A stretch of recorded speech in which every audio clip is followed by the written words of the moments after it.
Hey gang, KR King of D&D Homebrew, and today, as you may be able to hear, I am considerably under the weather, but I didn't want to deny my faithful viewers the pearls of wisdom on D&D that I hand out so freely each week. So I'm going to give kind of an abbreviated video here today, although those that are listening to my current podcast with Daniel Norton, Monsters and Treasure, know I can talk for a long time about Dungeons and Dragons, but I also recognize brevity is the soul of wit.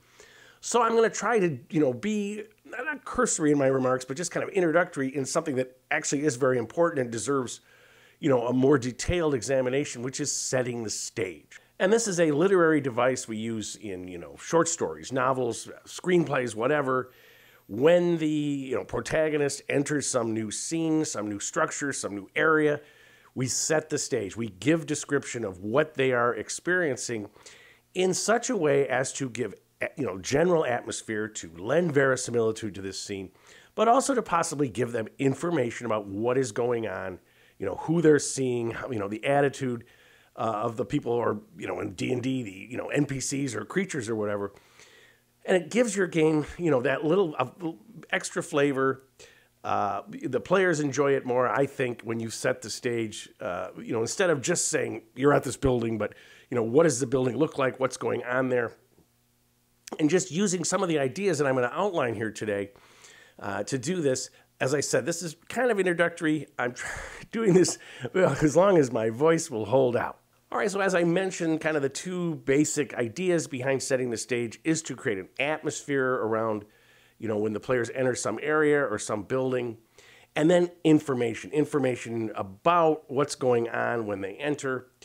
And all those things can be applied to, the climate. What is the climate of the area that they're in, that they're experiencing physically, these structures that they see, the atmosphere about the condition of these or whatever. This can be buildings, a city, it can be a dungeon, whatever.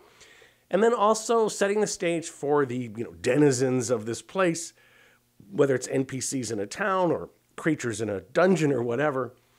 And you set the stage when they enter just to give that a general sense of when you walk in and you read a room in real life. Just to give an example, if you go into a bar here in the United States and there are, bikers in one corner and really shady people in another, you may say, you know what, let's go to another bar, right? You read the room. And the stage was set there for problems, right? Unless you are a biker, tough guy, whatever, and maybe you go, hey, this is my kind of place. Or if you go into a really fancy place, uniformed waiters with dinner jackets and expensively dressed people at a bar, and you may say, you know what, this is too pricey for me. I'm going to go to another place. I don't feel comfortable here. And so that is both atmosphere of, this is a really rough place, this is a really elegant place, but also information that you're thinking about. So let's just say the players are approaching a town. They've been sent there for some mission, or they're just doing a hex scrawl and they come across some town and they're going to go inside, setting the stage. What does the exterior of this town look like? If it's walled, are they very well-built walls, or is it just crude logs set in? Who's hanging around outside the town? Is no one there, right? And this can depend on the climate. So if you're in some Arctic environs, people are not just necessarily hanging out, but maybe there is kind of a shanty town. You've got some tents or crude structures and the snow is drifting around. And again, you're describing this so that the players are like, whoever would be in these little tents or whatever, sort of yurts or something out in the, this frozen wasteland, why are they there? Do they go to them? Do the people come out and, beg for a few copper pieces or something, right? And then when they get to the gates, what happens there? Or if you're in some burning desert environment, again, who would be out in the sunshine? Who would be out there? Whereas the traditional medieval setting we have, which is a Mediterranean climate, if that's what you want, it's much easier for people to be outside this town. And so the attitude of those people, the setting outside the town, and I've got a whole video on this in terms of creating a cool scenario scene outside of a town. You can check that out. But you set the stage for this, and it tells you something about the town, who runs it, the attitude of the inhabitants. And also, if you have, more elaborate structures and things, even if they're shanty towns or slums or whatever, then you've got the smells, then you've got the odors, then you've got the narrow streets that run on either side, that sort of thing. And you're setting an atmosphere for there are people that are denied access to this town, this walled city, or the protection of its walls. What does that tell you about the people that run the town? What does that tell you about the structure of this society around here, right? So you set that stage. You just describe, you see around you, weirdly, crudely constructed, shanties and, little shacks and whatnot, and rivers of sewage running around. And then they get to the gates. What's happening there? Is there a guardhouse if it's more established? Again, if these are big city walls, you might have a guardhouse outside and a gate that runs through with, 2 barred entrances so that you have to go through each one. Or is it a simple log structure, just a gate basically that gets open physically by a couple guards? Or is it wide open? Or is it such that during the day, maybe there's people observing, but maybe not. Maybe it's just people come in and out. So few people come through here. The players see this, that you can just walk in and out of this gate. It is shut at night, but during the day it's left open. And what does that tell you about the situation around here? Clearly they're not waiting for some imminent attack or something, right? And you're setting the stage for what they're going to expect to see when they get into town. So let's go through the gates. Set the stage. How many people are there? What is their attitude? Again, if we're in an Arctic environment, people they do have to go out. If there's a common well or something where people gather water, they have to go out there. They have to move between shops and everything, but everyone's heavily bundled. Can't see who's who, right? Is there snow swirling about? Is visibility really restricted? Or is it, a desert thing where no one goes out, mad dogs and Englishmen, my English viewers know that, I'm not insulting them. They're the only ones that go out in the midday sun, right? So if they come at this daytime, they may attract notice as the only people moving about through this town square in the high point of the sun. Or again, our traditional environment, let's just stick with that for this example and talk about, who would be in the town square. Are there guards or soldiers or any kind of military? Again, depending on the size, if it's a city or whatnot. And of course, if with a city, you're going to have streets running off in all directions. And you're setting that stage. Is it, what does the populace seem like? Is it, a festive environment? Is there a lot of trading going on, right? Everywhere you look. Or is it more dour, some sort of military dictatorship type thing? You have to have authority cards to barter, whatever. And then we're going to see more of a police presence, as it were, guards. And when you talk about those things, you don't necessarily, now when you say, there's guards and there's this and there's that, and then your players might want to interact with them, you need to be prepared to say, what would a city guard say to a stranger who comes into a town if they don't have some, letter from whoever sent the players there, but they're just coming in and they go up to this guard and start talking to them.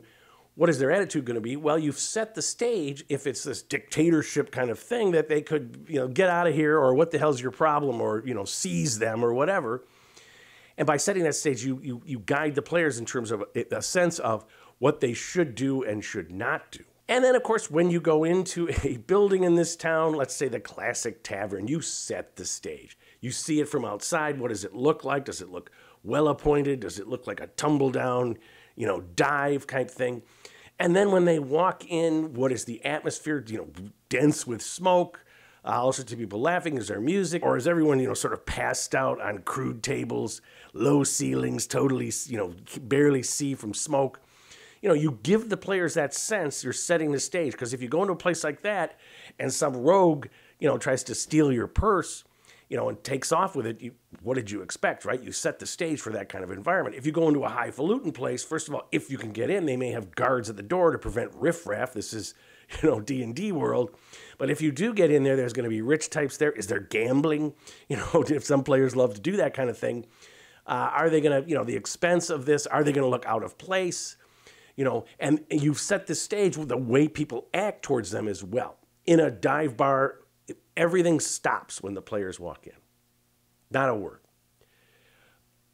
How do they react at a dive bar? You're going to be nervous. Again, I go back to my example of the biker bar. I go in, everyone stops and looks at me, and everyone is really mean looking to me. I may just turn around and leave, right? You go into a super rich type place, and everyone stops and looks at you. Oh, look what the cat dragged in, right? So you've set that stage that they're going to be run into some obstacles. They're going to run into some people that don't like them. Or maybe not. And again, you have with player characters, much more so than real life, we're more courageous, right? You may just walk into the biker bar as, you've got a couple fighters, a cleric, wizard, you can take care of yourself, right? You're not scared, as opposed to real life. But that's the fun of setting the stage for, okay, be prepared for anything. A fight could break out in this place. Versus a super high nobles establishment. First of all, they might be high level, but they might have guards and whatnot that are also, but you've set the stage for, if you start to cause trouble in this place, it isn't just, hey, Mac, get out of here or whatever. It's seize them and bring them to the constable, right? And you've established that by setting the stage. But you're setting the stage all the time. Let's say a dungeon crawl. That's a classic example. So you've drawn out all these rooms and corridors and levels and everything for your dungeon. When the players are moving through it and you're describing it, don't just say, there's a 10-foot corridor going to the north 60 feet, right? Set the stage for what this looks like. You see, highly polished flagstone and, sconces with torches in them, and the corridor goes perfectly to the north, right? This is an extremely well-constructed dungeon. Whoever made this took great care in it. It's still being maintained, perhaps. So let's say they discover the entrance through stairways going down, and you see broad stairs. Once were, obviously elaborately tiled. Now they've been smashed or withered away with time. As they go down deeper, the air becomes thicker, and there's dust, and everything looks like nothing has been here for a long time. And then they come to two great stone doors. You've set the stage for this has been abandoned or not been traveled on. If you can say the dust doesn't have any footprints, these doors are there, long sealed. Now the players have a sense that, we're entering something new. They manage to get the doors open. Perhaps they're locked, maybe magically. The players have to disable that. They go into this thing, and then you say the air is, stale and fetid or whatever as they enter, as though nothing has been here for 1,000 years. You don't have to be quite as dramatic, but you're setting the stage, right? You're saying, and then they go into this hallway, and you can see that this at one time, maybe the walls are marble, right? And the floor is an elaborate tile that clearly great care was taken to construct it, great expense. This was something that was created for nobles or someone very rich. And the players are going to think, first of all, maybe there's great treasures down here, right? But what is this place? Because again, if it's a tomb, if you've established that, if you somehow said beforehand, you set the stage that this is the burial chamber of such and such, do not enter or whatever, they're going to be expecting undead or whatever. But again, great treasure. And then as they go through and you describe, the stairs going down are broken or very slick, or perhaps there's water now flowing in a certain section because now this reveals there is water, which means you could have flooded caverns or whatnot. You describe this beforehand. You don't just have, and there's a river there. First, you say you hear the sound of flowing water off in the distance. Because there's another thing about dungeons, sound echoes through them. And when you have sound coming through, think of the classic Lord of the Rings where I think it's Took, one of the hobbits puts the skeleton down the well, and suddenly the entire dungeon starts to come to life deep within. Boom, boom, boom, boom, boom. And there are, beating drums and whatnot because sound echoes. So if you have a tomb, if you have a dungeon, a classic tomb, that is totally silent. I mean, the silence is almost oppressive, almost close to a silent spell. That says something. Everything that lives here makes no sound, right? Except, of course, for the players. You set that stage of this silence. You say, when you stand still, when you stop for a moment to consider things, you're marked by, it is so quiet in here, right? As opposed to every once in a while off in the distance or whatever, you hear some noise, you hear some sound, something clanging, some rocks falling, whatever. And then when they get closer, the sound of running water, the sound of creatures, a little, whatever, however noise these little things make. Right? Even scurrying rats might make some sound. That means this dungeon is alive, right? It has if they enter through some entrance that was sealed, there's some other entrance somewhere else, at the Underdark or something. But you're setting the stage for the type of encounters that they might have in this dungeon. And you're giving clues as to, what the purpose of this dungeon was originally. what might be hidden there, what might have taken refuge there. But, you can set the stage in an atmospheric sense. You enter a forest, and all of the player characters, their characters have been in a forest before, presumably, unless they grew up in a city and never left it, which is potentially possible. But you're going to have characters, if you have a ranger or something like that, or a druid in the party, they're really going to sense this. Where you enter some forest and they get the sense, the ordinary player, but certainly those characters like ranger, druid, that something is strange here. That there is a sense in this forest, the way the animals are, it's very quiet. Let's say, again, like I talked about with the dungeon, supernaturally quiet, or preternaturally, I'm not sure which term to use there, such that they are saying that there's something stranger. Think of the Fangorn forest in Lord of the Rings, where you entered that and you got a sense these trees are alive, or there's something here, there's some spirit here. And it doesn't have to necessarily automatically play into the game, although the players will expect that, but it gives them a sense that something is unusual about this place, right? And how you can do that, you can just say that you have these feelings, but you can say, an odd breeze blows across the group. First of all, there's no breeze in this. It's stifling in this forest. The air just seems so thick. But every once in a while, you'll get a breeze. Or from the distance, you'll hear a strange, I can't do it now, my voice, but a weird moan or some noise. Again, I'm totally taking this from the Fangorn thing in the movie Lord of the Rings, but if you give the players that, if you're setting the stage for this forest, and you're trying to say, this is not just some ordinary forest, this is an ancient forest. And ancient in the world of D&D means when you have all this history, when you have all these creatures that have come and gone, there's essences of them, the magical weave, the idea that supernatural forces, that things, their essence stays around, and you're giving the players that sense. This forest is an old and ancient place. Watch out. Well, hopefully those examples are helpful to you in terms of thinking about setting the stage. I'm going to be doing some more videos, or at least another one on this topic. Again, once I've recovered from my illness. Until then, if you like what you've seen, as always, please subscribe to my channel. Leave some comments. I'd love to hear your thoughts on setting the stage in your world, how you do this for your players.